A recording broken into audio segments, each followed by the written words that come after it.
Ito, babasahin natin at ipapanood ko rin sa inyo yung sagot ni Bongo para maging patas tayo bago tayo mag-analisa. Ano po?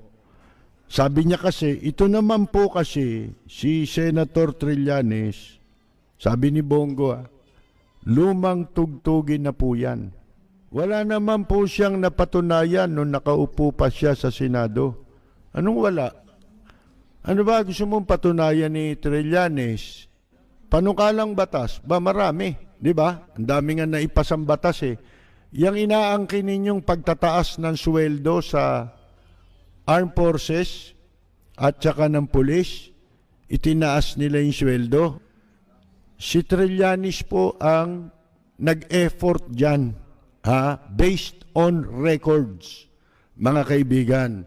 So ngayon, maraming napatunayan. Ang nawalang napapatunayan kahit isang project, itong si Digong nyo. Alin, Skyway. Sabi ko nga sa inyo, bagamat ako ay hindi masyadong hanga sa mga skyway na yan, kapag ang karsada may bayad. Kasi hindi mo pwedeng ituring yun na talagang accomplishment di ba? Kaya lang, inaangkin mo. Di ba? Nag-aangkin ka, hindi naman sa'yo. Kasi wala kang maipakita. Di ba? Ngayon, pagka masama, ibibintang sa dating administrasyon. Pagka mabuti, kakamkamin yung karangalan. Di ba? Nagnanakaw ng karangalan, mga kaibigan.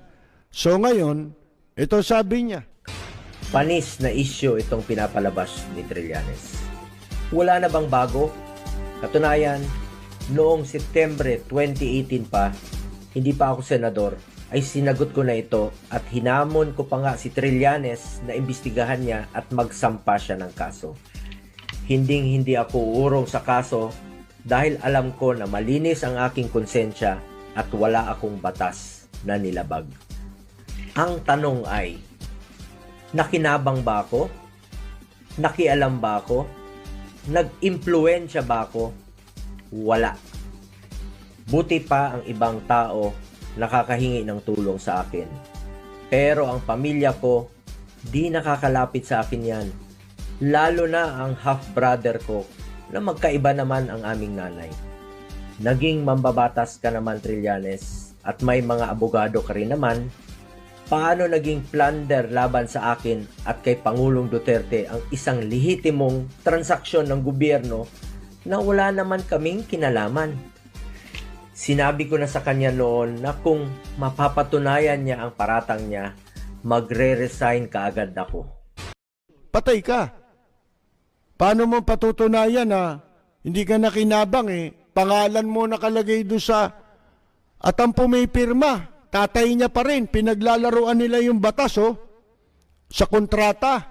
Sipin ninyo, dahil lang sila Class B.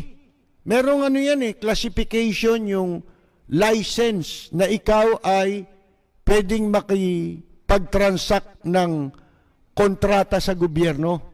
Yung mga kontraktor. Pagka AAA, di ba? Yan, kahit na gaano kalaking project yan. Gaano mang kamahal yung project. Pwede kang pumasok dyan, mag-participate sa mga bidding.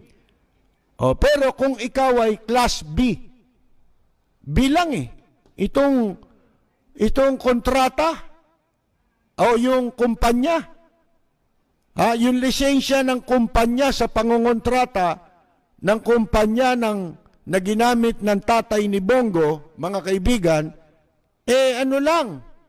yung kay Senador Trillanes ay Class B lang. Yung lisensya. Paano ka nakapag-participate sa bilyon-bilyon? Hindi ka pwede ron. Disqualified ka ron. So ano ginawa? Nakipagkutsabahan ang tawag joint agreement. Sa mga merong lisensyang AAA. Mga kaibigan. Pero, siya pumipirma. Dapat ang pipirma ron, yung may-ari ng lisensya. bakit yung tatay ni Bongo ang nakapirma sa kontrata?